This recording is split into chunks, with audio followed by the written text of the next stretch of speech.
Dizia-me, aliás, um colega seu, também catedrático, mas de outra universidade, que veio ao ISCS participar numas provas de agregação, que teve um enorme prazer em falar consigo pela cultura geral que vivencia sempre. François Michelin também dizia que os ministros deveriam ser pessoas de cultura. Foi isso que sempre me fascinou nas sessões em que o ouvi. Não foi meu professor, mas influenciou-me. Sei que o mesmo se passou com muitas outras pessoas e por essa razão é importante saber coisas de si. O que é que o faz pensar e andar hoje?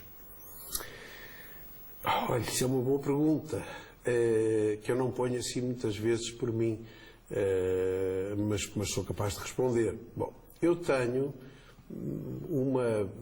Bem, eu tenho que me explicar melhor, porque senão não se percebe. Eu sou uma pessoa de fé, provavelmente por educação, mas, sobretudo, eu costumo dizer por imposição. Eu tenho uma fé permanente, que eu diria quase que incomodativa.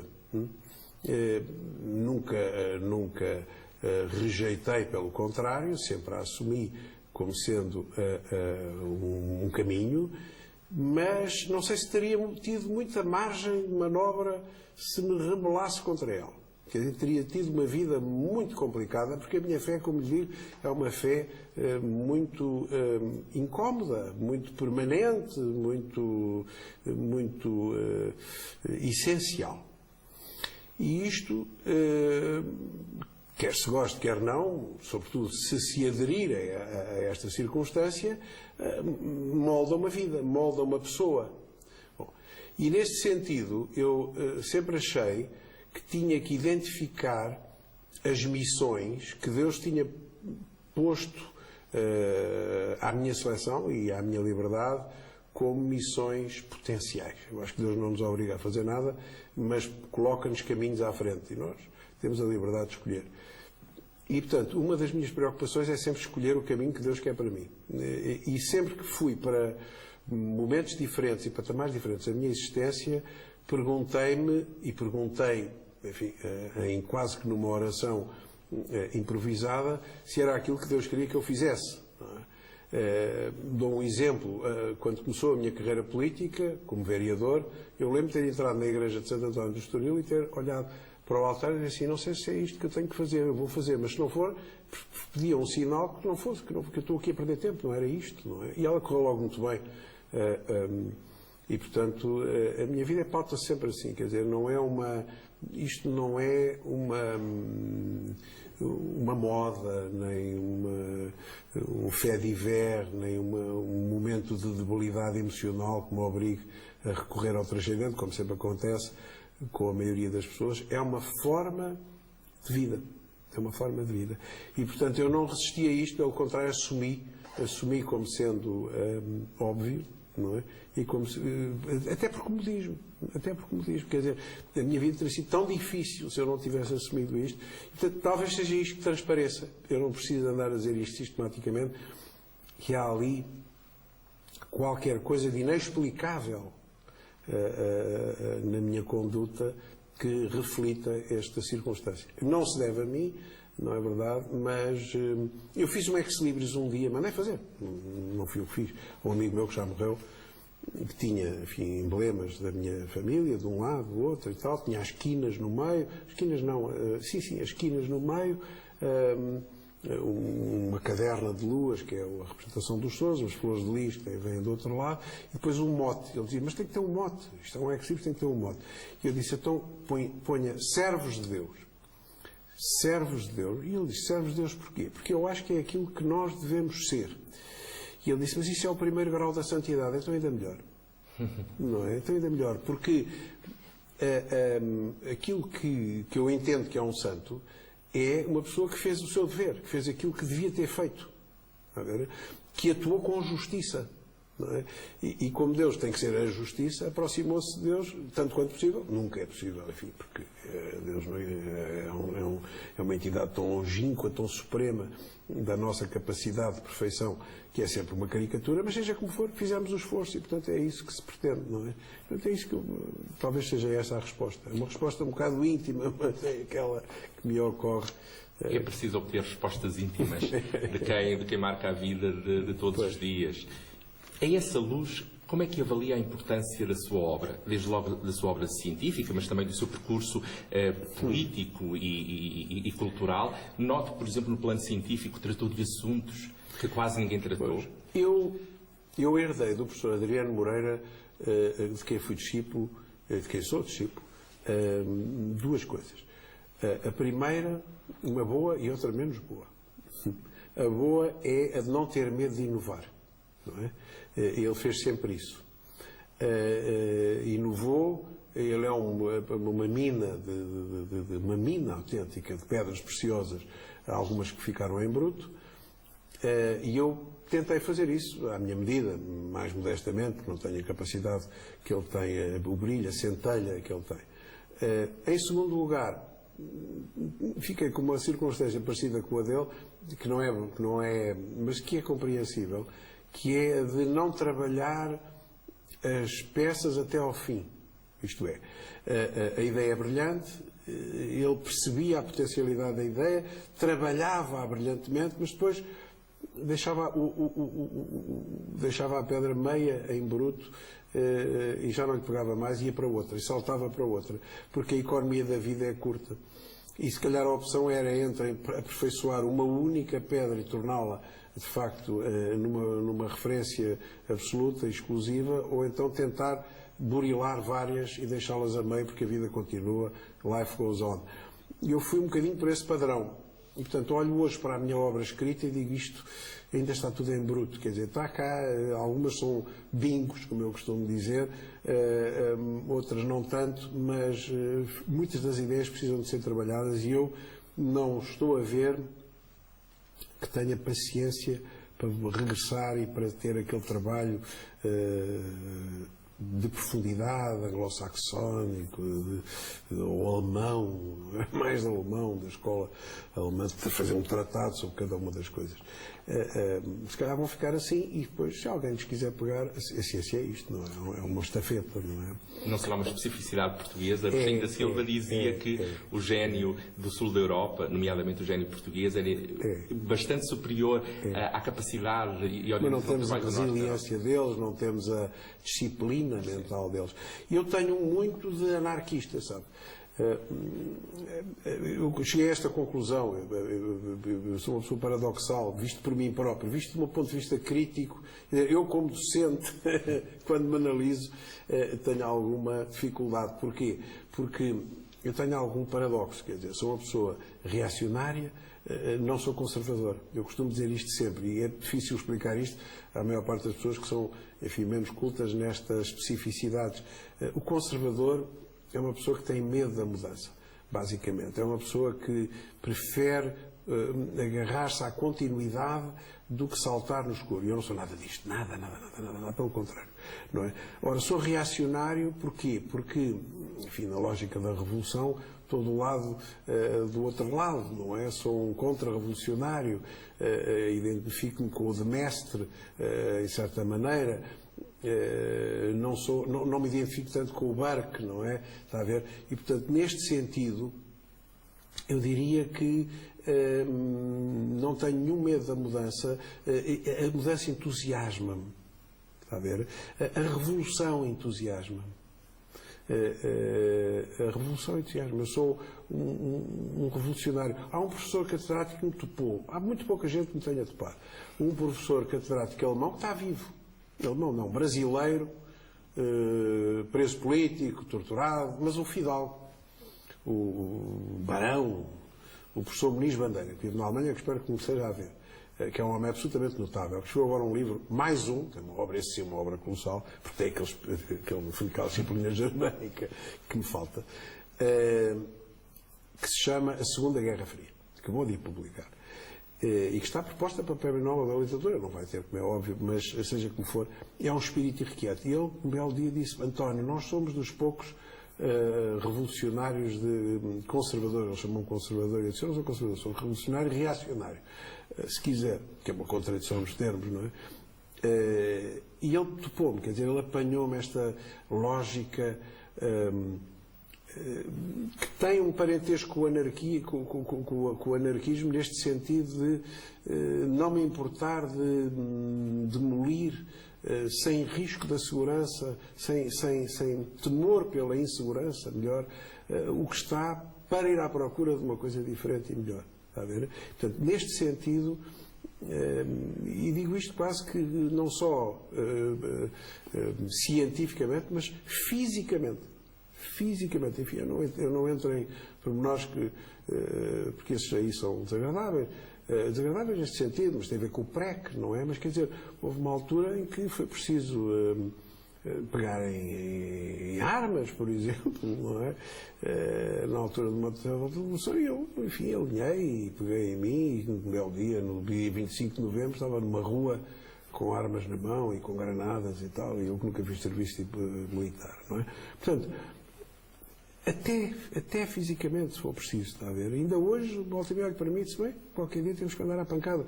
Eu não tenho nada de vocação de herói, nada, zero, não tenho vocação de herói. Mas quer dizer, isto não me faz medo. Não me faz medo. E, portanto, é muito por aqui que eu vou. É esta contradição que é harmónica, porque eu estou bem comigo próprio, não é? Que é harmónica, e eu acho que isso se deve ver, não é? Houve várias senhoras que me disseram que eu tinha uma autoestima, as senhoras são boas para apreciar isso, por isso é que eu evoco as senhoras, exagerada. Houve alguém que disse, você sai sempre aos ombros de si próprio. É verdade, é bem visto, concedo. De facto, tenho uma autoestima grande, graças a uma educação que tive, sobretudo do lado da minha mãe. A família da minha mãe tem um grande mérito, que é a família do António Pedro, não é? A minha mãe é a prima direita do António Pedro, portanto há aqui este... não, isto não é de geração espontânea. De maneira que... E do lado do meu pai sou parente relativamente próximo do O'Neill. Portanto, a genética tem alguma coisa a ver com isto, se calhar. Bom, mas o que é facto é que a família da minha mãe tem um grande mérito educativo. É que enaltece todos e cada um pelos méritos que tem. E, de certa forma, esquece os deméritos. Mas é que nós, desde pequeninos, somos sempre enaltecidos pelo positivo que temos. Ou é os dentes, ou é o cabelo que é bonito, ou é a inteligência, ou são os olhos, ou é a voz, ou o timbre. Todos nós somos presenteados com uma autoestima fortalecida, espontânea, ainda por cima natural, difundida através do amor da família, mas que acaba por ser excessiva, porque se calhar não são os olhos mais bonitos do mundo, nem é a voz mais encantadora do universo, mas nós somos educados na convicção de que temos algo de excelso. E isto dá-nos uma segurança que eu vejo que é transversal, nos meus primos e na minha família, uma confiança muito grande em relação àquelas pessoas que são educadas no sentido contrário, em que a família os oprimiu com o apontamento das negatividades. Tu és burro, tu não tens força nenhuma, tu és um incompetente. E a pessoa vai ter que ressuscitar desta lavagem ao cérebro pelos seus próprios meios e fazendo um esforço absolutamente telúrico para, às tantas, a meio da idade, se ajuizar, se é que consegue, porque algumas não saem do atoleiro, e para ter uma justa estima de si próprio. E nós temos que fazer o contrário, que é um bocadinho de reset, a dizer assim, espera lá, se calhar não sou a pessoa mais inteligente do mundo, nem tenho a voz mais bonita do universo, nem tenho os olhos azuis mais interessantes de Portugal. Mas nascemos e crescemos com esta convicção. E, de facto, aquilo cria umas raízes para o combate da vida bonitas. Eu devo isso à família da minha mãe. São pessoas que estão bem consigo próprias, são pessoas muito anarquistas, devo-lhe dizer com toda a franqueza, neste sentido de uma grande disponibilidade relativamente aos bens materiais. Mesmo os que eram ricos, que havia de tudo, não havia desde o aventureiro até ao louco, passando pelo empresário, pelo Estado, o empresário do Estado Novo, como o meu avô foi, não é, que era mais conservador da ninhada. E depois do lado da minha avó havia ao contrário também, havia era uma senhora, enfim, com uma jovialidade e com uma maneira de troçar da vida e dela própria, sem perder a pinta e sem perder a postura, enfim, que nós temos todos. E isto é uma fórmula química muito interessante para sobreviver na selva da vida. Portanto, eu suponho que é tributária disto, não é? Imaginemos que essa fórmula química é portuguesa e que esta pessoa faz certamente parte do gênio português, o tal de que falava Agostinho da Silva. E ouvia-o e lembrava-me de um belíssimo poema que o Rui Sinati dedica ao Rui Belo, Olhos Verdes, ou Luz Verde, para falar dos olhos verdes, muito bonitos. E agora, o que eu gostaria era, com esse seu olhar, ao mesmo tempo tão português e tão universal, como me parece, como é que olha para determinadas coisas? Por exemplo, é verdade, para invocar uma tese hoje muito conhecida, de Thomas Friedman, é verdade que o mundo é plano ou não? Olha, já achei que sim, já achei que não. E hoje não sei, não tenho pensado nisso, mas acho que não. Nós é que gostaríamos muitas vezes que ele fosse plano. Dá-me a ideia que é mais uma vontade de alguém do que da própria natureza do mundo. O mundo é profundamente heterogéneo. O mundo é perfeitamente... O professor tem que ter categorias. Não é possível avançar sem categorias, está a perceber? E, portanto, como sabe, mas isto é distorcer, não é? Categorizar é distorcer. E, portanto, há aqui um dilema, que é até onde é que eu devo categorizar. Ou então há uma espécie de movimento pendular de quem analisa entre a categoria necessária, funcional e a realidade. E a realidade parece-me, cá está, eu tenho que voltar ao divino, como tem uma origem comum, é idêntica. Mas nós temos que olhar um pouco a Santo António para a realidade. Quer dizer, temos que tentar identificar no outro a centelha divina. Temos que tentar identificar na árvore o carimbo do Criador. Está a ver? E então aí sim há uma espécie de afastamento mensurável, que é inteligível e que permite uma matriz. Mas a solução da matriz está muito longínqua, não é? E obriga a um esforço de humildade, que é obrigatório para o professor. Não há académicos sem ser humildes. Há patetas e académicos. Não é? O indivíduo não é humilde, não é um académico. É um imbecil. É um imbecil graduado em académico. Tem estrelas de académico, não é um académico, não é?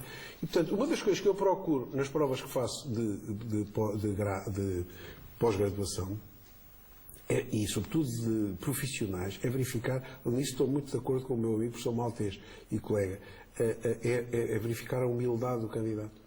Porque a humildade é necessária. E cá está, o professor Maltês é uma pessoa agnóstica, segundo eu penso, mas tem esta característica religiosa. É que percebe que a porta para o superior, para o transcendente aqui é a cultura, e o meu transcendente tem dois, é a cultura que depois acaba por ser pó e acaba por convergir para Deus a ataiar, mas dizia eu, o transcendente, agora perdi-me um pouco, mas a porta é a humildade. A porta é a humildade. A porta é... Como é que é? Já não me lembro do texto evangélico. Obrigado, meu Pai, porque ocultaste isto dos poderosos. Ocultaste isto dos sábios e puseste-os à disposição dos humildes. As bem-aventuranças. É isto, é a porta. A porta do conhecimento é a humildade. E a humildade não é uma humildade farisaica, é de facto um espírito de querer conhecer, de querer aprender com toda a gente. Qualquer pessoa tem que me ensinar. Estes senhores sabem mais que eu. Sabem mais que eu de alguma coisa. Eu tenho sempre para crescer, se quiser crescer com um pastor ou com uma... E faço na vida, quando estou na Serra da Estrela e vejo um pastor, vou falar com ele e pergunto-lhe coisas que eu não sei. Crescer é isto. Não é? E como a verdade é uma, é única, não é? Esta procura da verdade nunca acaba. E há uma verdade inútil e uma verdade útil. A verdade útil é coincide com a verdade transcendente. Não é? E a verdade inútil tem aspas e é lixo. E nós, se calhar, na Universidade acumulamos das duas, não é? E esta falta de critério gera confusão. E voltamos a Santo António, doutor da Igreja, que já foi padroeiro da Universidade Aberta e que verdade. deixou de o ser sem que a Universidade Aberta Mas tenha pena. adquirido. É Pena.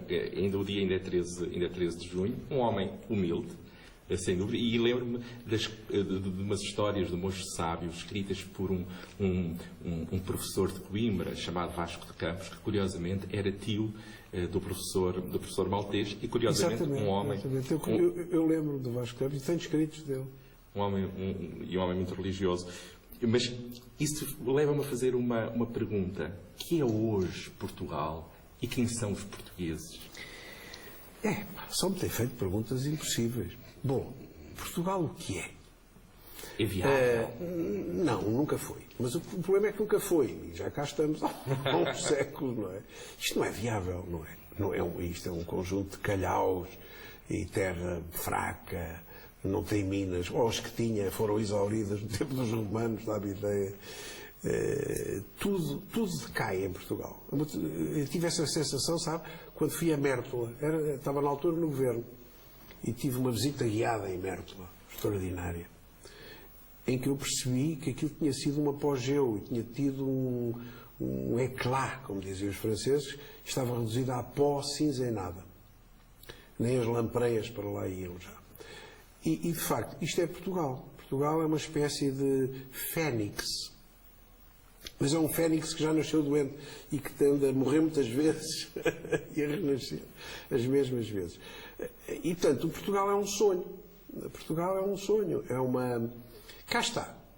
Como é que se pode ser patriota in limine, extremoso, e não ter um fundo religioso? Porque eu acho que Portugal é um milagre, a sério. Portugal é um milagre. Isto já devia ter acabado, já devia ter sido absorvido por Espanha, já devia ter sido destruído pelos franceses, já devia ter sido... Já devia ter acabado 1000 vezes, não é? E não acabou porquê? E não acabou porque se calhar tem uma missão.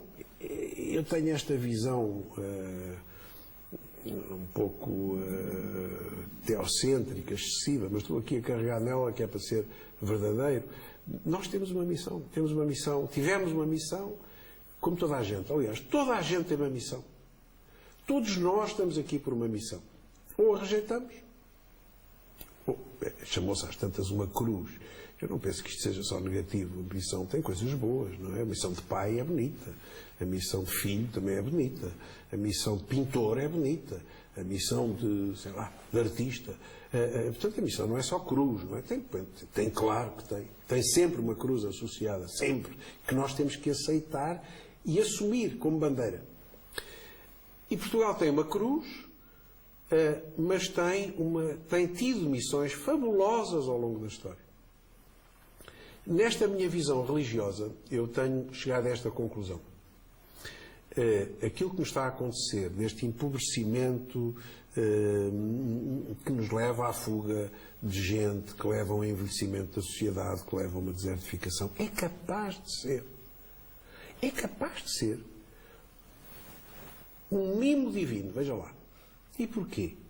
Porque se aquilo que está para vir for uma convulsão de espectro internacional, para não ser muito apocalíptico, é capaz de ser menos interessante invadir um país como o nosso, perder tempo com um Estado meio falhado, ir para um país desertificado e envelhecido. Porquê é que, quando fogem do norte da África, não vêm para Portugal? Está a ver? Há sempre o outro lado da medalha.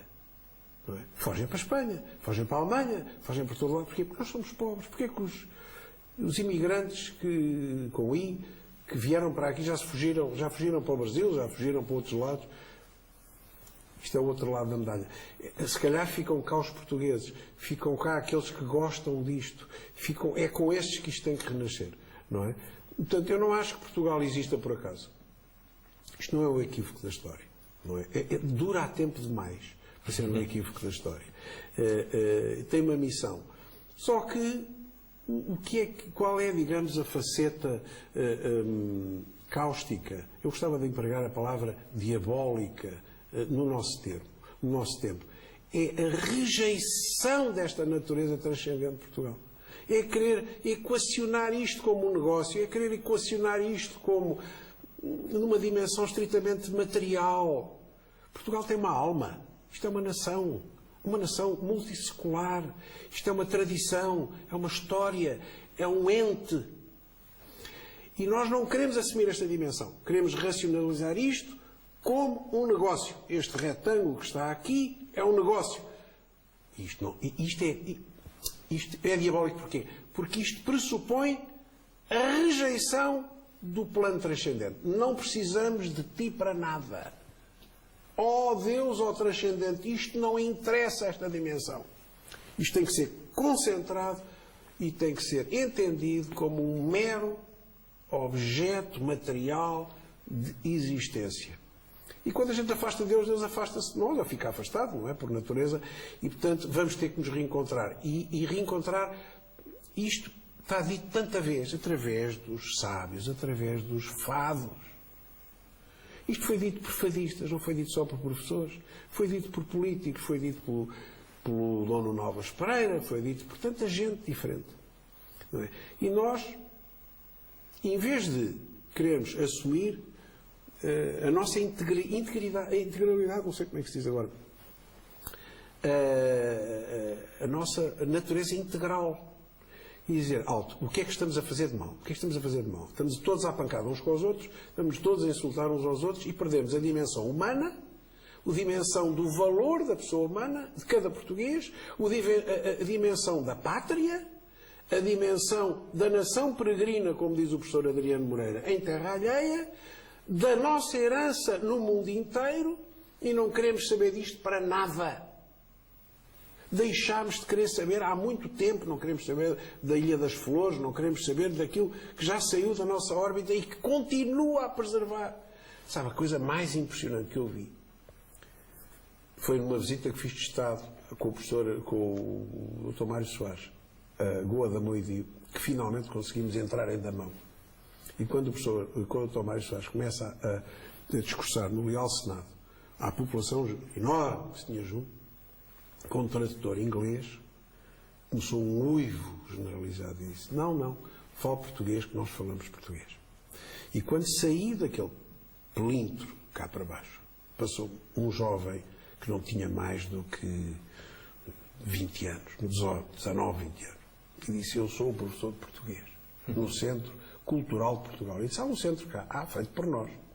Quer vir ver? Era uma salinha deste tamanho, que tinha aqueles livros do Salazar, dos meninos com a bandeira. E disse: é por aqui que eu ensino português. O miúdo não tinha nascido em 1960 sequer. Isto somos nós. Isso é notável. Isto somos nós. E nós estamos a deixar morrer isto e não devemos. Portanto, há aqui... Nós temos que ter uma catarse coletiva, qualquer algures, temos que nos reencontrar na história, porque senão andamos aqui a bater uns nos outros só, a tratar-nos mal uns aos outros, quando nós fazemos parte do mesmo sonho. Isto dá para todos, isto é possível harmonizar, não é? E é este reencontro que falta. E, portanto, a minha pátria é um sonho. Eu não sou nada pessoano, devo dizer, nada. Gosto muito de certas coisas do Pessoa, mas não sou, porque eu acho que ele é um negativista, é uma pessoa sem fé. Os heterónimos, nenhum deles é religioso, dá-me ideia, pelo que eu percebi da leitura dos heterónimos. Portanto, eu não sou nada pessoano neste sentido.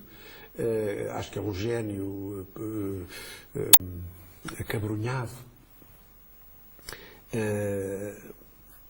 Ainda mais que o Essa, que também é um gênio acabrunhado.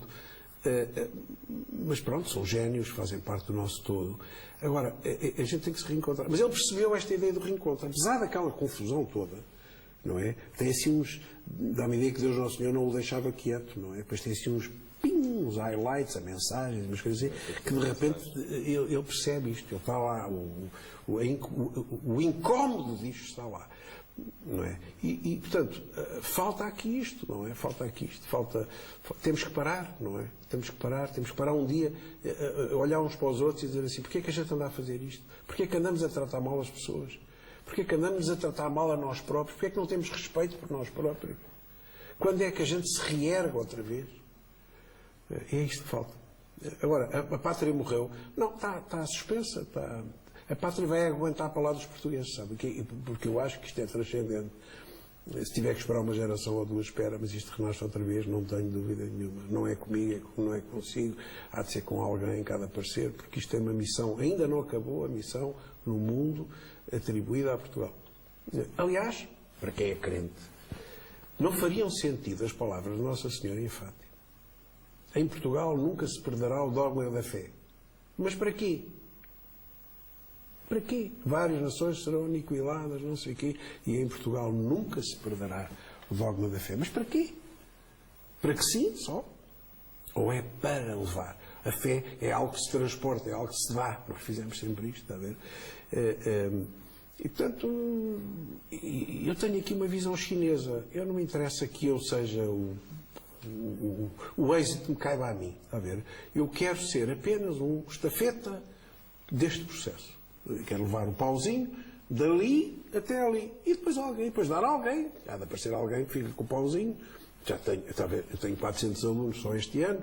Há de haver um que leva o pauzinho. Há de haver um a quem a semente ficou e que vai levar o pauzinho um dia mais tarde. E o país há de continuar. Então deixe-me falar das possibilidades do espaço ou dos espaços de língua portuguesa no mundo, que vão desde aqui até Goa, passando por Timor, enfim, tantos outros territórios. Há dificuldades que parece que nós não conseguimos ultrapassar. Salazar lamentava-se há 50 anos, há mais de 50 anos, a quando da visita do recém-eleito presidente do Brasil, e isso é relatado por Franco Nogueira, porque nós não conseguimos... Enfim, uma grande simpatia na altura em que os presidentes brasileiros ainda tinham uma profunda estima e uma profunda ligação afetiva a Portugal. Mas porquê é que nós não conseguimos estabelecer uma parceria estratégica com o Brasil? Continuamos sem ser capazes disso? Ou porquê é que não se consegue criar até hoje um espaço comum de liberdade, de circulação de fatores produtivos, nomeadamente de pessoas e nomeadamente em matéria de universidade no mundo de língua portuguesa? Ainda hoje os diplomas universitários não são automaticamente reconhecidos, ao contrário do que acontece na União Europeia. Sabe, eu admiro muito os ingleses. Não consigo não admirar.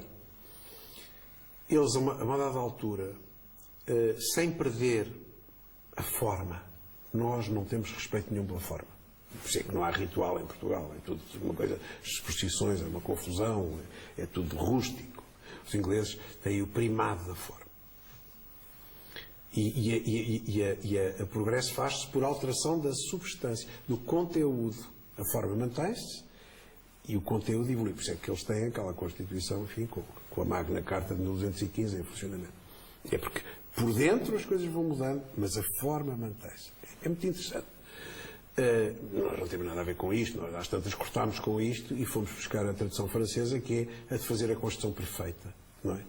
Agora temos a Constituição perfeita. Só que a Constituição perfeita é um arquétipo que já está desatualizado, porque a história, entretanto, já mudou 5 metros para a frente, ou 20, ou 40. Bom, portanto, andamos a fazer Constituições perfeitas de 5 em 5 anos, ou de 4 em 4, nas revisões constitucionais. Bom, agora, os ingleses o que é que fizeram? Às tantas, perceberam que aquele hino que eles cantam, o Rule Britannia, já não era tão verdadeiro. E que o British Empire, ainda hoje concedem a ordem do British Empire, que já tinha acabado. E então, habilmente, transformaram-se em colónia da colónia. Isto é, pegaram nos Estados Unidos e disseram, agora é a vossa vez. E nós vamos ser parceiros numa mesma relação, mas invertida, porque vocês agora... Eu já vi isto cá em Portugal. Um senhor que era bate-chapa e que tinha uma firma de bate-chapa.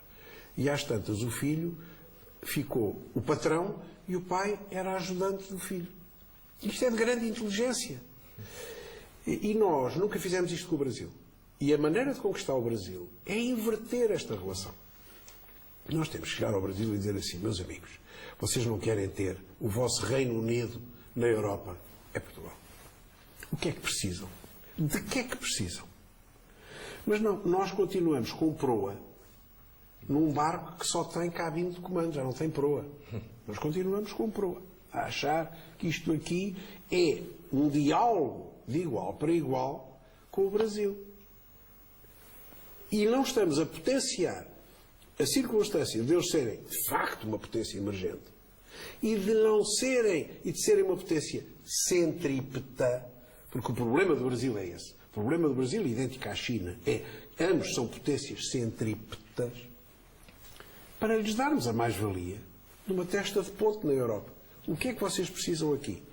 Nós temos que nos transformar em colónia do Brasil. Não é morrer, é ressuscitar. Não perceberam? Não há meio de perceberem. Acha que este discurso é compreensível pela classe política portuguesa? Não, claro. Não é. Vão olhar para isto e vão dizer, este gajo é doido.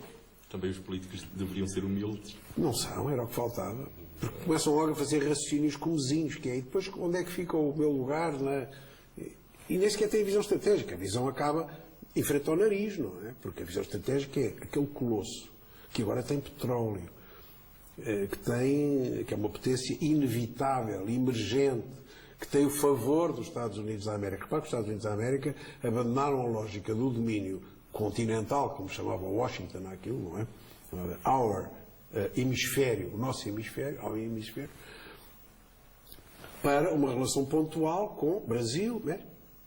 Canadá. Quer dizer, o resto, o que é a América Latina? É o Brasil e 11, e mais 11 bambinos que andam por ali à volta, não é? Portanto, a relação é, aquele eixo é o eixo geoestratégico. E nós temos isto ainda a ser possível a organizar e andamos a brincar. Não, senhor. Esta questão quer ver flop maior do que a forma como foi feito o acordo ortográfico, o pseudo-acordo ortográfico. É um flop completo. Que podia ter sido bem gerido. Podia ter sido gerido de outra maneira. E agora é preciso recauchutar, é preciso serzir. Já começou mal, tarde ou nunca se endireita. Tudo isto é de não perceber, não compreender aquilo que é a potencialidade deste país, mas para isso precisamos desta tal humildade, quer dizer, não, agora acabou, o nosso momento acabou. Esta ideia do bom aluno em relação à Europa é uma ideia que leva ao protetorado, ponto, não leva mais nada. Os Estados defendem interesses. Os grandes potências defendem interesses próprios. E a solidariedade deles é com as outras grandes potências. Formam um sindicato. O que é a Santa Aliança? É um sindicato. O que é a Conferência de Berlim? É um sindicato. O que é a Sociedade das Nações no início? Era um sindicato falhado. O que é o Conselho de Segurança? É um sindicato. O que é o G8? É um sindicato. Qual é a afinidade? É entre as grandes potências. A solidariedade é entre as grandes potências, é um sindicato de iguais. Quem é que identifica os iguais? Eles próprios. Eles próprios é que dizem, eu tenho interesses solidários com aquele. Não gosto dele. Eu não gosto dele, mas tenho interesses solidários com aquele. Não somos nós. Nós não existimos. Nós estamos aqui para ser escravos dos interesses dominantes desta oligarquia, que ainda por cima está afuniladíssima. Como é que se mantém alguma autonomia? Diversificando as nossas dependências externas. Isto é o beabá. Um Estado pequeno só pode, em termos externos, diversificar as suas dependências. Portanto, eixo europeu, sim senhor, chega, QB. Eixo NATO, não queremos a convergência da NATO com a União Europeia, é do interesse nacional português não querer a convergência. E agora, especificidade, Angola, Brasil. Angola é nossa, Brasil é nosso. Isso não se pode dizer porque é colonialismo. Não, mas não é nesta relação de igual, nem é na relação de prostituição. Venham cá, porque isto aqui passa a ser vosso, desde que comprem não sei quantos, meio milhão, não sei o que, a gente dá-lhes. Vocês podem ser ditadores, que a gente já não se importa. Não é assim. É a potenciar aquilo que lhes falta, sermos mais-valia para manter o essencial. O que é que faz com que as elites políticas sejam boas? São elites porque estão no topo, mas o que é que faz com que elas sejam boas? Hoje em dia, o que é que faz que elas sejam más? Eu peço desculpa, vou refrasear. Exatamente. Se for verdade, e eu mando-lhe um e-mail com os pouquíssimos grupos económicos que mandam no mundo, tipo Goldman Sachs e companhia. Se é verdade que nós estamos entregues, que o mundo globalizado acaba por redundar numa oligarquia pequeníssima, ainda por cima, e que, se for verdade, a máxima marxista, que eu acho que é a infraestrutura económica que condiciona a superestrutura jurídica e política, e eu acredito nisto, então, corolário, eu não quero elites excessivamente, enfim, autónomas, nem excessivamente pensantes, quero executores. Executores. E, portanto, temos o Sr. Hollande, é o que é. Não é? Temos os nossos, temos os outros. Porquê que é tudo assim? Porquê que não passam deste patamar? Porque eles são executores. Eles são executores. Para executor chega. É preciso mais que isto, porquê? Não é. A melhor, é ao contrário. Não é preciso e é inconveniente que seja mais que isto. Acha que estes senhores se davam bem com De Gaulle? Acha que estes senhores se davam bem com Churchill? Seria impensável. Não é? Porquê? Porque eles pensavam para a cabeça deles. Não é? Porque tinham uma visão estratégica do seu Estado, porque eram intérpretes, se calhar, defeituosos, mas do interesse nacional. Não é isso que se quer, que as pessoas que não pensem muito e que executem. E por isso é que é fundamental que o sistema controle todos os partidos do arco do poder. Porque senão ele não é eficiente. Portanto, ele tem que subordinar o partido da direita e o partido da esquerda. E, portanto, a partir daí já é possível haver democracia liberal, porque zangam-se muito e a gente faz a deslocação do eixo para a esquerda e o eixo da esquerda vai pôr em causa questões adjetivas, periféricas, mas não questões substantivas. E, portanto, o patronato fica contente. É uma questão depois pendular, de oscilar entre um e outro. E por isso é que está bloqueado. O sistema está bloqueado. Porque é que há mais de metade dos eleitorados rejeitam votar? Porque as pessoas não são estúpidas. Uma coisa é serem ignorantes, outra coisa é serem estúpidas. As pessoas não são estúpidas, já perceberam. Afinal, isto é tudo igual. Então, quer dizer, eu voto no partido da direita e a política é a mesma. E depois voto no da esquerda, mentem como uns cães quando estão nos atos pré-eleitorais e nas campanhas e não sei o quê, depois chegam lá e fazem a mesma política. Porquê? Porque não tem alternativa. Porque isto é, de facto, o sistema fechou-se num sistema oligárquico em cascata. E porquê que, repara, há uma frase terrível que estes senhores reiteram, no grupo de Bilderberg, em todo lado, reiteram, que é, há aqui determinados patamares que são arquétipos a remover. Que era a ideia absurda dos corpos intermédios que nunca foi realizada, mas que filosoficamente está certa, do corporativismo. O que é um corpo intermédio? É uma instância que faz de airbag, em último lugar, faz de airbag relativamente à omnipresença do poder político esmagador. Eu tenho que ter sindicatos, eu tenho que ter famílias, eu tenho que ter grêmios, eu tenho que ter associações, eu tenho que ter... para servir de airbag, não só de interlocutor, mas de airbag, contra o esmagamento de um poder desigual numa relação, que é o poder... Agora, se eu tirar o patamar nacional e criar um patamar supranacional, Europa, ONU, seja o que for, o cidadão comum fica à mercê de uma pata maior, de um esmagamento menos controlável. E, portanto, esta gente não está a fazer isto por acaso. Repare, qual foi a política de integração europeia?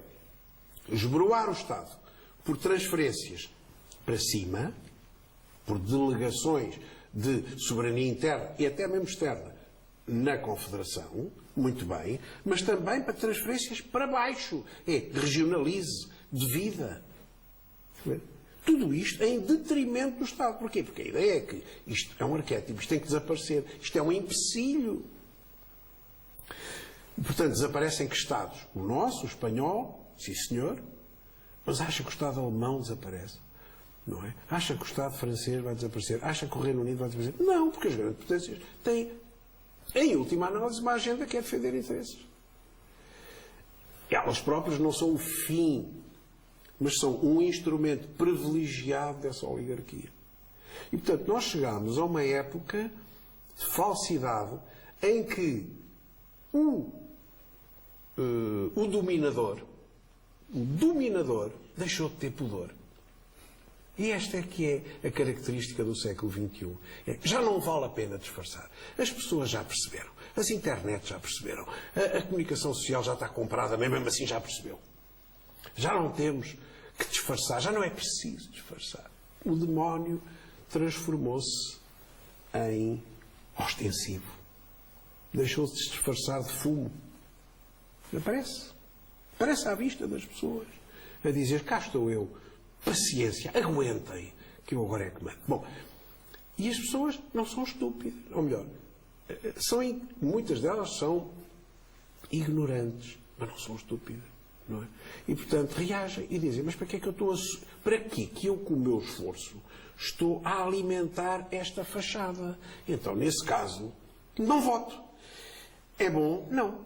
Nesse caso, revolto-me. É bom? É capaz de não chegar. Mas a quantidade... Eu lembro de ter escrito a minha tese em 86, a subversão do Estado. E houve uma altura em que me disseram, você tem aqui coisas que já não... A revolução, isso é um arquétipo. A revolução, golpe de Estado ainda vai haver. Agora, revoluções, acabou! Nunca mais há revoluções. E eu, que aprendi nunca a dizer nunca, digo, então está bem, vamos ver. Afinal, não é? Afinal há. E, portanto, há um inconformismo das massas, há um inconformismo das gentes, há um inconformismo das multidões. Isto não sei se quer dizer tudo o mesmo, mas anda lá perto, tem algumas sobreposições, que já perceberam o engano, já perceberam a fraude, mas não sabem como é que hão de resistir, porque foram enculturadas de forma a ser mansas, de forma a ser enganadas. As pessoas, vulgos vult decipi. Não é? E agora estão a acordar, a estrebuchar de um sonho, de um pesadelo. O que é isto? Afinal, enganaram-nos. Isto é tudo uma aldrabice pegada, não é? Como é que se reage? Eu não voto. Não voto. Metade dos eleitorados não vota. Metade. É porque confiam. Será só isso? Metade. E agora uns revoltam-se. Espera lá, afinal não é só um voto. Outros vêm para a rua, outros partem tudo. São reações, se calhar, inorgânicas, não conduzem a nada.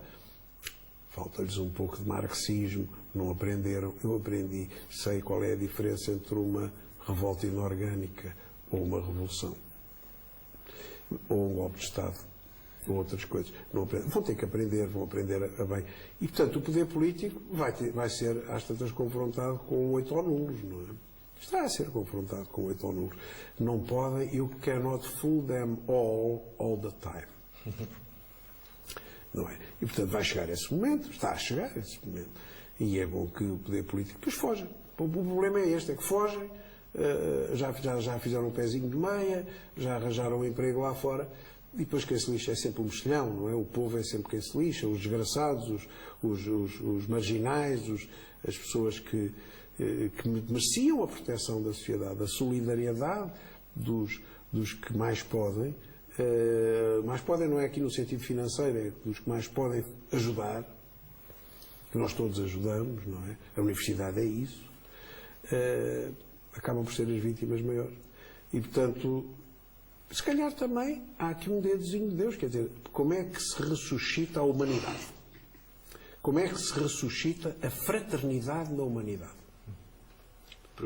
Falava eu desse tema há tempos com um conhecido teólogo, eu falava da fraternidade como valor político, ele dizia, não vá por aí, porque a fraternidade, isso não existe.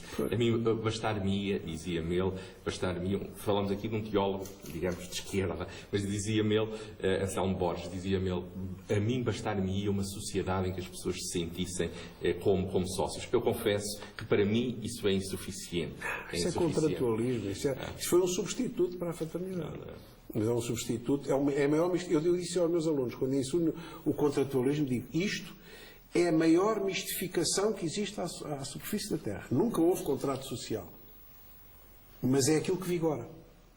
Nós não temos direito a andar armados por causa do contrato social. Nós temos que pagar impostos por causa do contrato social. Nós temos que nos subordinar ao jus imperium por causa do contrato social. O contrato social é uma fraude legal. É uma fraude com assento institucional. Porque nunca nos perguntaram, nem sequer tacitamente nós consentimos que certas coisas existam. É curioso, mas elas existem por definição. Eu aí sou marxiano, mais uma vez, o Estado é um instrumento de domínio de uma pequena minoria sobre o resto. Lamento ter que reconhecer isso, por isso é que, repare, eu sempre que faço o elogio da pátria e faço o elogio da nação que andaram em litígio com o Estado. Muitas vezes, felizmente, não é? A história de Portugal é isso, é a história do litígio entre a pátria e o Estado, entre a nação e o Estado. A pátria, a palavra supõe a ideia de um pai, que muito curiosamente foi recuperada nos últimos anos por pessoas de um vasto espectro político em Portugal, nomeadamente por homens e mulheres democratas e de esquerda. No ano em que se comemora os 40 anos do 25 de Abril, o que eu lhe pergunto é se a democracia é superior a todas as formas de ditadura. Dizia-me também um professor catedrático do ISCS, há tempos, o professor Marco Essa, dizia ele que, elogiando o regime de Singapura, dizia, veja bem, as pessoas vivem bem, há limpeza, há segurança, há políticas públicas eficazes, e retorquia-lhe eu, então, mas existe pena de morte, não é propriamente uma democracia, existe pena de morte, mas é um elemento dissuasor da prática de crimes. O que é que faz, e ainda recentemente o governador de Hong Kong dizia numa entrevista a um jornal local, dizia que ia visitar Singapura porque naquele modelo político era um modelo fortemente apelativo. O que é que faz o regime democrático português em 2014 superior à democracia musculada ou ao regime autoritário de Singapura? Nós não temos... nós temos uma mistificação de democracia, não é? Quer dizer, quem é que manda aqui? São os comitês centrais dos partidos. Repare, quem manda no Estado é o arco do poder, que se alterna. E quem manda nos partidos do arco do poder são comitês centrais que funcionam por cooptação, que se renovam a si próprios pelos amigalhaços que tiram das massas e que tiram da elite não governante, que vão pôr lá em cima, empurrando outros para fora, de forma às vezes escabrosa, como foi agora com o Capuz, por exemplo, não é? Não é? É preciso deitar fora estes tipos que estão aqui a meio, que são excrescências, até com um fator dissuasor, não é verdade, para o resto. E, portanto, portanto, o sistema está fechado. Já reparou? Quem faz as listas no nosso sistema eleitoral são os comitês centrais, a fidelidade dos eleitos vai para os comitês centrais e não para os eleitores. Eu não sei em quem voto, porque eu voto sempre, nós cada vez que vamos votar, não sabemos quem é que estamos a eleger, estamos a votar num símbolo e não numa pessoa, mas podemos estar, pelo método de onde, a votar num adversário, porque um partido pequeno, cuja expressão não seja suficiente, contribui como voto validamente expresso para reforçar os partidos mais votados pela distribuição dos excessos. Chegamos a esta enormidade. Os últimos eleitos dos grandes partidos são eleitos com votos contra eles. Isto ninguém diz. E chamamos a isto uma democracia. Porquê que é democracia? Eu estive lá 10 anos na Assembleia. Eu digo aos meus alunos isto. Os senhores não digam mal destas senhoras anafadas que estão aqui no alto da rua, no Monsanto, e que trabalham ali. Muitas delas têm filhos para alimentar as crianças e para se alimentar a si próprias, coitadas que são umas desgraçadas. E não digam mal delas por essa razão e por outra. É que prostituição não é só aquilo. É aquilo que a gente faz quando se verga a este sistema. Eu já lá estive. Então, uma pessoa que se levanta e que se baixa para aprovar normas que nem sabe o que são, só porque o Comitê Central mandou e determinou uma disciplina de voto, por troca de um estatuto, por troca de um vencimento, não é prostituição. O que é mais louvável? A desgraçada da senhora teve uma vida desgraçada e que foi marginal desde que nasceu e que precisa de alimentar os filhos? Ou uma pessoa que não precisa de fazer isto e que se verga ao sistema só para ter mais umas benesses? Se calhar a prostituição é melhor não fazer comparações. Eu não as deixo, não digam mal das prostitutas, deixem-nas lá. Porque elas são nossas colegas, minhas de certeza, em algum encontro da história. Porque eu alguma vez já me vendi a troco de um estatuto para fazer coisas que são contra ou que não coincidem com aquilo que eu considero sequer ético. E, portanto, o sistema é um sistema iníquo. Este sistema é um sistema iníquo. É um sistema contra as pessoas. É um ludíbrio. Isto é um engano. Nós vivemos num engano institucional, a que chamamos de democracia. Mas não é pelo facto de a gente chamar isto de democracia que isto passa a ser uma democracia. Mas lá fora consideram-nos uma democracia. Pois consideram. Quem é que considera uma democracia? As outras democracias iguais a nós. E os patrões das democracias. Esses consideram, porque para eles está bem. Mas não significa que isto respeite as pessoas, que isto represente as pessoas, que isto dê liberdades às pessoas. A democracia começa-se a construir por baixo. Eu fui fundador do PPM. E no antigo regime ajudei, desde as eleições de 69, a CEM, Comissão Eleitoral Monárquica, não é?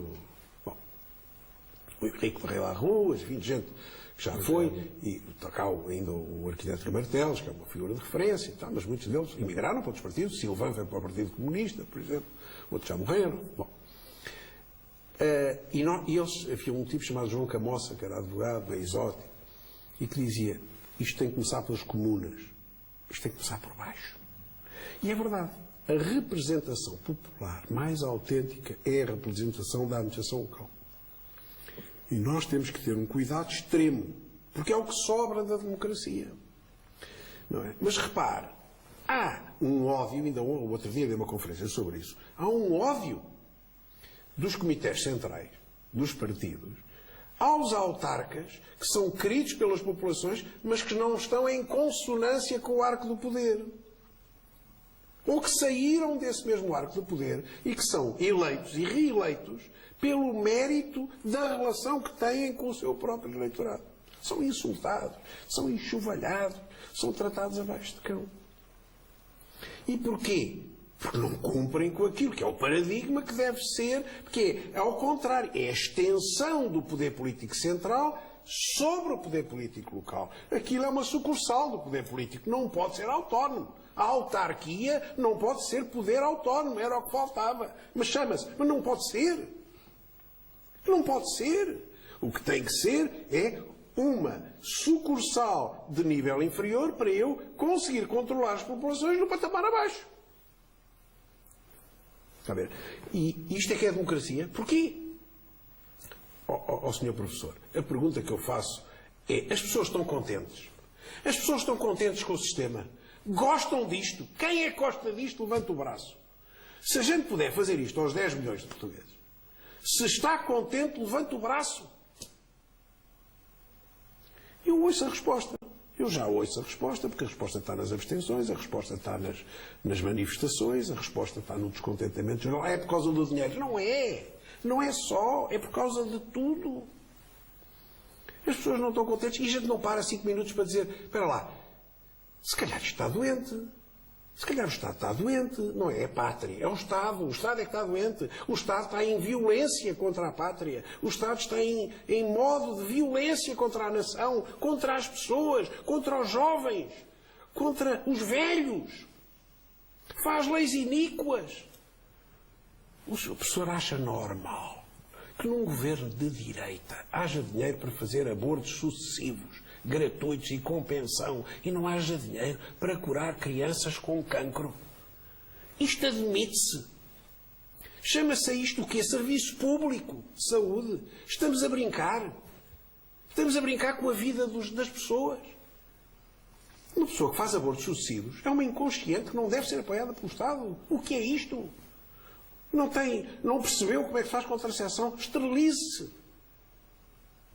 Agora, uma criança que tem cancro, não há remédios, não há dinheiro no Serviço Nacional de Saúde, e há dinheiro para os outros. Mas o que é isto? Que país é este? Gosta das pessoas concretas? Não gosta. E hoje há muitas pessoas com fracos recursos que se sentem fora do sistema, sem proteção. Está a ver? É que, no fundo, há pessoas de primeira e de segunda. Esta é que é a questão. É que há pessoas de primeira e de segunda. O princípio da igualdade é uma utopia. Mas é uma utopia para a qual se deve caminhar. É uma utopia que deve mobilizar. Já sabemos que nunca lá chegaremos, mas devemos mobilizar as pessoas no sentido da igualdade. Começar pela educação. Nós somos iguais. O que é que isto significa? Significa que estes senhores têm a mesma dignidade do que eu. Têm os mesmos direitos do que eu. Têm a mesma natureza do que eu. Cá está a visão religiosa. Deus olha para eles e gosta de todos por igual. É uma coisa que me custa um bocado, devo dizer. Eu, como crente, custa-me um bocado a encaixar. Mas é assim. É assim como eu estou a dizer. Deus olha para eles e gosta da mesma maneira de todos por igual. Do mais santo ao mais pecador. Parece estranho, mas é verdade. Ora bem, se é assim, se eu, por motivos religiosos, sou obrigado a achar que é assim, por motivos cívicos, por motivos republicanos, por motivos socialistas, por motivos seja lá do que for, sou obrigado a achar que é assim. E não estamos a caminhar neste sentido. Estamos a caminhar no princípio da desigualdade, da cristalização da desigualdade. Em que as pequenas diferenças contam muito. Claro. Um homem, Henrique Barrilar Ruas, fez uma tradução notável de uma obra de um homem que, curiosamente, era um político de esquerda, que depois se converte. Estou a falar do pórtico do Ministério da Segunda Virtude do... agora escapa-me o nome, que já digo, e de facto são as três virtudes, são as três virtudes do cristianismo, mas em que aquelas três irmãs são simultaneamente iguais e diferentes, e a menina Esperança, a mais pequena, é que vai à frente e é que tem coragem de falar. E isso aparentemente falta no atual sistema político. Não é por acaso que se advoga a defesa, a separação extrema entre a política e a ética. Lá está, como domínios separados. Deixe-me, enfim, porque sei que, apesar do juízo que faz sobre a democracia portuguesa contemporânea e sobre as democracias ocidentais, que é um democrata, mas falando também do regime, e agora não apenas do regime enquanto, em sentido amplo, mas em sentido mais estrito, enquanto convicto monárquico, que é como é que concebe esta ligação para o século XXI entre a democracia, por um lado, como ideal a prosseguir, e, ao mesmo tempo, o regime monárquico? Eu vou-te explicar. Eu sou favorável a um regime de presidencialismo do Primeiro-Ministro. E, portanto, começa a ser óbvio porque é que sou monárquico. E acho que a chefia do Estado ganharia com uma pessoa educada para o efeito. Não acho que nisto eu ganhei alguma irreverência neste CEM, no PPM original, relativamente à monarquia. Eu não acho que o sistema seja um sistema hereditário puro, seja aquele que mais garante a excelência do sistema. E não me importaria de mudar para um sistema de cooptação sucessiva. Como aparece apesar de tudo, mal organizado, mas aparece em algumas monarquias árabes, não é? A cooptação sucessiva no sentido de que há um colégio que escolhe o sucessor de entre uma shortlist qualquer.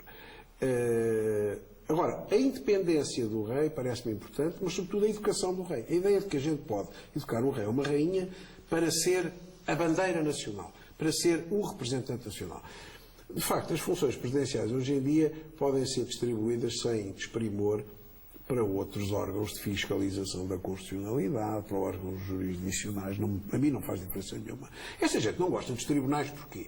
Porque os tribunais são empecilho, já reparou? Os tribunais são o último reduto incomparável disto. Por isso é que esta gente anda preocupada em destruir a Polícia Judiciária, destruir os tribunais. Eu percebo, faz todo sentido, é o corolário. Porquê? Porque na Polícia Judiciária há uma característica que é eles são autónomos, não têm chefias militares, funcionam por células. E isto, é preferível militarizar isto. Portanto, se fundirmos tudo, vamos dar a característica dos galões à Polícia Militar. E passa a haver uma justiça para os pobres.